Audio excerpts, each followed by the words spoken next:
ಕಾವ್ಯ 10 ವಿಶ್ವ ದಾಖಲೆ ಮಾಡಿದವಳು. ಈ ಚಿತ್ರ ಬರೆದವನಿಗೆ 10 ವಿಶ್ವ ದಾಖಲೆ ಆಗಿದೆ. ಇನ್ನೂ ಸುದ್ದಿ ಮಾಡಿಲ್ಲ ಅವರನ್ನು, ಹಾಗೆ ಉಳಿಸ್ಕೊಂಡಿದ್ದೇವೆ. ನಮಗೊಂದು ಸಣ್ಣ ಭಯ, ಈ ಒಂದೊಂದೇ ವರ್ಲ್ಡ್ ರೆಕಾರ್ಡನ್ನು ಸುದ್ದಿ ಮಾಡಿದ ತಕ್ಷಣ ಊರವರೆಲ್ಲ ಕರ್ಕೊಂಡೋಗಿ ಸನ್ಮಾನ ಮಾಡೋದ್ರಲ್ಲಿ ನಮಗೆ ಮಕ್ಕಳು ಸಿಗೋದೂ ಇಲ್ಲ, ಮತ್ತು ಅವರಿಗೆ ಸ್ವಲ್ಪ ಸಮಸ್ಯೆ ಹೋಗ್ತದೆ. ಅದಕ್ಕಾಗಿ ವರ್ಲ್ಡ್ ರೆಕಾರ್ಡ್ 10 ಆದರೂ ಸುದ್ದಿ ಮಾಡಲಿಲ್ಲ. ಅವನಿಗೆ ಪ್ರಸನ್ನನಿಗೆ 10 ಆಯಿತು, ಅವನಿಗೆ ಶಿವಮೊಗ್ಗದ. ಈಗ ಮುಂದಿನ ತಿಂಗಳಿಂದ ಈ 10 ವರ್ಷದ ಕಾಲ ಆದಮೇಲೆ ಸುದ್ದಿ ಮಾಡ್ತೇವೆ. ಮತ್ತೆ ಆದರೂ ಪರವಾಗಿಲ್ಲ, ಅಷ್ಟು ಮಟ್ಟಿಗೆ ಸಮಸ್ಯೆ ಆಗಿಲ್ಲ. ಅದು ಭಾರಿ ಕೇರ್ಫುಲ್ ಆಗಿರ್ತೇವೆ. ಮಕ್ಕಳ ಅದು ಗೊತ್ತಿಲ್ಲದೆ ಬಂದುಬಿಡ್ತದೆ. ಅದಕ್ಕಿಂತಲೂ ಹೆಚ್ಚು ಊರವರ ಮನೆಯವರ ಆ ಕರ್ಕೊಂಡು ಹೋಗೋದು ಸಮಸ್ಯೆ ಆಗ್ತದೆ. ಅದು ನೀವು ಅದರಲ್ಲಿ ಬರೆದ್ರೆ ಆಯಿತು. ನನ್ನ ಹೆಸರು ಹೌದು, ಪೂರ್ಣ. ಅದು ಬಿಡು, ಕೆಲವರಿಗೆ ಮಾತ್ರ ಅಷ್ಟೇ. ಎಲ್ಲರಿಗೆ ನೀನು ಯಕ್ಷಗಾನದಲ್ಲಿ ಬೇರೆ ಬೇರೆ ನೃತ್ಯ ಪ್ರಕಾರಗಳಲ್ಲಿ ಮಾತಾಡ್ಬೋದು ಅಂತೇಳಿ ಒಂದು ಯಕ್ಷಗಾನದ ಮೂಲಕ ಮಾತಾಡ್ತಾರೆ ಅವರು. Okay, ready. ಯಕ್ಷಗಾನದ ಗುರುಗಳಿದ್ದಾರೆ ಒಬ್ಬರು, ಸನತ್ ಅಂತೇಳಿ,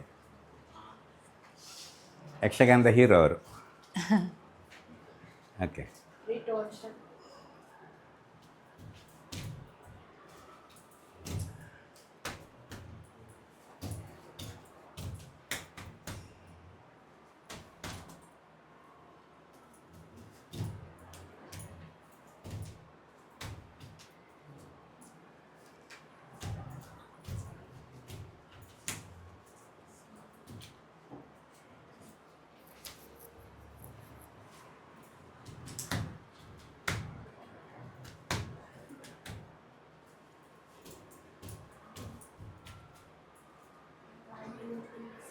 ಹೇಳಿ.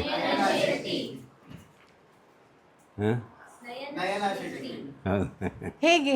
ಅದು ಭಾಷೆ, ಅದು ಯಕ್ಷಗಾನದ ಭಾಷೆಯಲ್ಲಿ ಮಾತಾಡೋದು. ಈ ಒಂದು ಟೆಕ್ಸ್ಟ್ ಬುಕ್ಕಿನ ಲೆಸನನ್ನು ಕಂಪ್ಲೀಟ್ ಅದರಲ್ಲೇ ಹೇಳ್ಬೋದು. ಏನು ಬೇಕಾದ್ರೂ ಮಾತಾಡ್ಬೋದು ಯಕ್ಷಗಾನದಲ್ಲಿ. ಯಕ್ಷಗಾನದ ಆ ಭಾಷೆ ಬೇರೆ, ಈ ಭಾಷೆ ಬೇರೆ. ಹಾಗೆ ಕಣ್ಣಲ್ಲಿ ಮಾತಾಡೋದಿರ್ಬೋದು, ನಾಲಿಗೆಯಲ್ಲಿ ಮಾತಾಡೋದು, ಸೌಂಡ್ ಇಲ್ಲದೆ ಮಾಡೋದು. ಆ ಥರದ 40 ಸಂಕೇತ ಭಾಷೆಯನ್ನು ಸಾಧ್ಯ ಇದೆ ಅಂತ ನಮ್ಮ ಸಂಶೋಧನೆ. ಈಗ ಒಂದು 16 ಗೊತ್ತಿದೆ ಅವರಿಗೆ.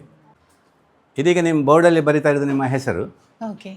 ಸಂಕೇತ ಚಿತ್ರ ಭಾಷೆಯಲ್ಲಿ, ಅವನು ಸಂಖ್ಯಾ ಭಾಷೆಯಲ್ಲಿ ವರ್ಲ್ಡ್ ರೆಕಾರ್ಡ್ ಮಾಡಿದ್ದಾನೆ.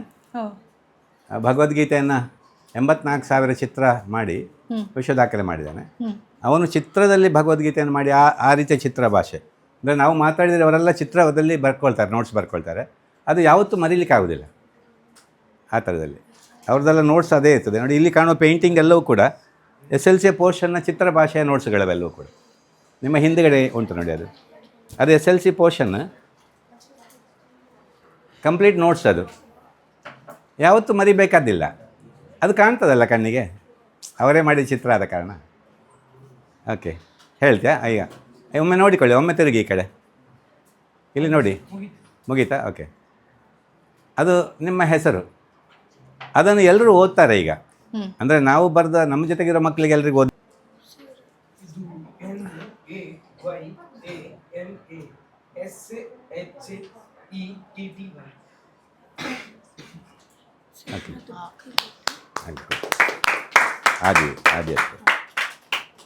ಓಕೆ, ಈಗ ಒಂದು ನಾವು ಆರಂಭದಲ್ಲಿ ಮಾಡಿದ ಒಂದು ಸಂಕೇತ ಭಾಷೆ ಸ್ವರೂಪ, ಅದರಲ್ಲಿ ಅವರು ಮಾತಾಡ್ತಾರೆ.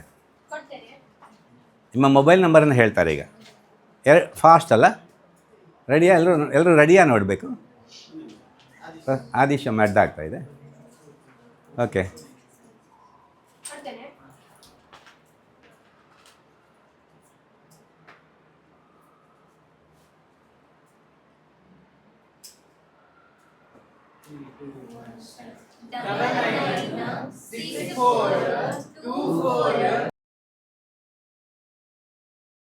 ಪರ್ಮನೆಂಟ್, ಯಾವ ಅವಶ್ಯಕ್ಕೂ ಮರೀಲಿಕ್ಕಾಗಲ್ಲ.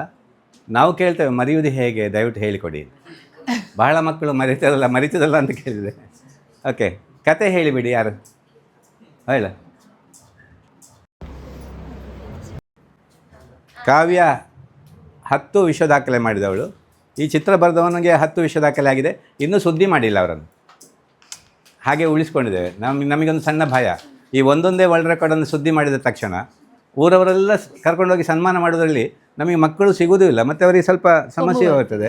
ಅದಕ್ಕಾಗಿ ವರ್ಲ್ಡ್ ರೆಕಾರ್ಡ್ 10 ಆದರೂ ಸುದ್ದಿ ಮಾಡಲಿಲ್ಲ. ಅವನಿಗೆ ಪ್ರಸನ್ನನಿಗೆ 10 ಆಯಿತು, ಅವನಿಗೆ ಶಿವಮೊಗ್ಗದ. ಈಗ ಮುಂದಿನ ತಿಂಗಳಿಂದ ಈ 10 ವರ್ಷದ ಕಾಲ ಆದಮೇಲೆ ಸುದ್ದಿ ಮಾಡ್ತೇವೆ. ಮತ್ತೆ ಆದರೂ ಪರವಾಗಿಲ್ಲ, ಅಷ್ಟು ಮಟ್ಟಿಗೆ ಸಮಸ್ಯೆ ಆಗಿಲ್ಲ. ಅದು ಭಾರಿ ಕೇರ್ಫುಲ್ ಆಗಿರ್ತೇವೆ. ಮಕ್ಕಳ ಅದು ಗೊತ್ತಿಲ್ಲದೆ ಬಂದುಬಿಡ್ತದೆ. ಅದಕ್ಕಿಂತಲೂ ಹೆಚ್ಚು ಊರವರ ಮನೆಯವರ ಆ ಕರ್ಕೊಂಡು ಹೋಗೋದು ಸಮಸ್ಯೆ ಆಗ್ತದೆ ಅದು. ಹಾಗೆ ಒಟ್ಟು ವಿಶ್ವ ದಾಖಲೆಯ ಸಂಖ್ಯೆ ಎಲ್ಲರೂ 10 ವಿಶ್ವ ದಾಖಲೆಗೆ ಲಿಸ್ಟ್ ಮಾಡ್ತಾ ಇದ್ದಾರೆ. ನಾವೀಗ ಜಾಥಾ ಹೋಗಬೇಕಾದ್ರೆ ಅವರು ಈಗ ಮಾಡ್ತಾ ಇರೋ ದಾಖಲೆಯನ್ನು ಒಮ್ಮೆ ಪ್ರದರ್ಶನ ಮಾಡಬೇಕು ಅವರು. ಅಂದರೆ ಅವರಿಗೊಂದು ಹೆಮ್ಮೆಯ ವಿಷಯ ಅಲ್ವಾ. ಇನ್ನು 1 ವರ್ಷದಲ್ಲಿ 2 ವರ್ಷ 5 ವರ್ಷದಲ್ಲಿ ಬೇಕಾದ್ರೆ ಆಗಲಿಕ್ಕೂ ಸಾಕು. ಆದರೆ ಅದಕ್ಕೆ ಅವರು ಟ್ಯಾಪ್ ಆನ್ ಮಾಡಿದ್ದಾರೆ. ಅದು ಹನಿ ಹನಿಯಾಗಿ ಬಿದ್ದು ಬಿದ್ದು ಬಕೆಟ್ ತುಂಬಬೇಕಲ್ವ, ಅದಕ್ಕೆ ರೆಡಿ ಆಗ್ತಾ ಇದ್ದಾರೆ. ಇಲ್ಲಿ ಪ್ರಶ್ನೆ ಇಲ್ಲ, ಅದಕ್ಕೆ ಕ್ಲಾಸ್ ಯಾವುದಂತ ಇಲ್ಲ. 10th ಪೋರ್ಷನ್ಗೆ ಆದರೂ ಕ್ಲಾಸ್ ಇಲ್ಲ. ಅವರು 7th ಸ್ಟ್ಯಾಂಡರ್ಡ್ನವರು ಈಗ ಎಕ್ಸಾಮ್ ಬರೆದ್ರೆ 10th ಹೆಚ್ಚು ಮಾರ್ಕ್ಸ್ ತೆಗ್ದಾರೆ ಅವರು. ಅದು ಪ್ರಶ್ನೆ ಅಲ್ವಾ. ಯಾವ ಕ್ಲಾಸ್ ಆದರೆ ಏನಾಯಿತು, ಪ್ರಶ್ನಿಸಿ ತಿಳ್ಕೊಂಡದಷ್ಟೇ ಬಿಟ್ಟರೆ ಕ್ಲಾಸ್ ಹೇಳಬೇಕು ಅಂತ ಇಲ್ಲ. ಕೇಳುವವರಿಗೆ ಅದ್ಭುತ ಅನಿಸ್ತದೆ 10ನೇ ಕ್ಲಾಸಿನ ಪ್ರಶ್ನೆ ಉತ್ತರ ಕೊಟ್ಟರು. ಅದು ಎಲ್ಲದಕ್ಕೂ ಉತ್ತರ ಪ್ರಶ್ನೆ ಕೇಳಿದ್ದಕ್ಕೆ ತಿಳ್ಕೊಂಡ ಉತ್ತರ ಅಷ್ಟೆ. ಓಕೆ, ಅವಳು ಈಗ ನಿಧಿ ಅಂತ ಹೇಳು, ಈಗ ನಿಮ್ಮ ಬಗ್ಗೆ ಕೈಯಲ್ಲಿ ಒಂದು ಭಾಷೆ ಹೇಳಿದ್ಲು, ಕೈ ಸಂಕೇತ ಭಾಷೆ ಅಂತೇಳಿ. ಅವಳು ಅದರಲ್ಲಿ ಹೇಳಿದಾಗ ಒಂದು ಕತೆ ಹೇಳಿದ್ಲು, ನೀವು ಎಲ್ಲಿದ್ದೀರಿ, ಏನು ಮಾಡ್ತಾಯಿದ್ರಿ, ಎಲ್ಲಿ ಹೋಗ್ತೀರಿ. ಆ ಕಥೆಯನ್ನು ಅವಳು ಹೇಳಿದ್ದು. ಆ ಕಥೆಯನ್ನು ಯಾರಿಗೂ ಹೇಳಿದರೂ ಕೂಡ ಅವರು ಹೇಳ್ತಾರೆ, ನಿಮ್ಮ ನಂಬರ್ ಹೇಳಿ ಹೇಳ್ತಾರೆ. ಹಾಗಾಗಿ ಅದೇನು ಮಾಡ್ತಾರೆ, ಆರ್ಡರ್ ಆ್ಯಂಡ್ ಸಪ್ಲೈ ಅಂತ ಮಾಡ್ತಾರೆ. ನಾಳೆ ಬೆಳಗ್ಗೆ ಎಷ್ಟು ಗಂಟೆಗೆ ನೀವು ಕ್ಯೂವಲ್ಲಿ ಇರ್ತೀರಿ ಅಂತ ಅವರಿಗೆ ಆರ್ಡರ್ ಆಯ್ತು. ಈಗ ಆ ಟೈಮಲ್ಲಿ ಕ್ಯೂವಲ್ಲಿ ನೀವು ಬಂದೇ ಬರ್ತೀರಿ. ಅದು ಎಲ್ಲೇ ಇದ್ದರೂ ಅದು ಕ್ಯೂವಲ್ಲಿ ಬಂದುಬಿಡ್ತೀರಿ. ಅಂದರೆ 16 ಗಂಟೆಯನ್ನು ಪೂರ್ತಿ ಯೂಸ್ ಮಾಡಿದ್ರೆ ಹೇಗೆ, ಇಲ್ಲಾಂದರೆ ಆ ಟೈಮಲ್ಲಿ ಏನೇನೋ ಬರ್ತಾ ಇರ್ತದೆ. ಯಾವುದೇ ನೆನಪನ್ನು ಟೈಮಿಗೆ ತಂದಿಟ್ಕೊಂಡಾಗ ಅದು ಬಂದಾಗ ಒಂದು ಸಲ ಖುಷಿ ಪಡೋದು ಅಷ್ಟೇ. ಹಾಗಾಗಿ ಅದಕ್ಕೆ ಎಕ್ಸ್ಟ್ರಾ ಕಲಿಕೆ ಅಂತ ಹೇಳಿ ಇಲ್ಲ. ಕಲಿಯೋದಕ್ಕೆ ನೀವು ದಯವಿಟ್ಟು ಕಲಿಬೇಡಿ, ಓದಬೇಡಿ, ನೆನಪಲ್ಲಿ ಇಟ್ಕೊಳ್ಬೇಡಿ ಅಂತ ಹೇಳ್ತೇವಲ್ವ. ಆ ಸೂತ್ರಗಳಲ್ಲಿ ಬೇರೆ ಬೇರೆ ರೀತಿಯಲ್ಲಿ ಅದನ್ನು ಹೇಳ್ತೇವೆ, ಅರ್ಥ ಮಾಡ್ತೇವೆ.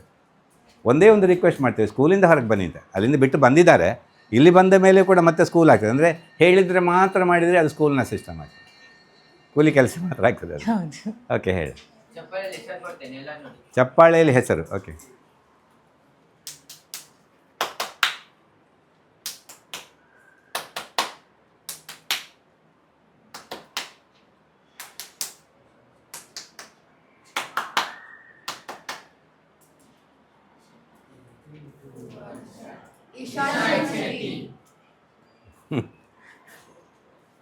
ಓಕೆ.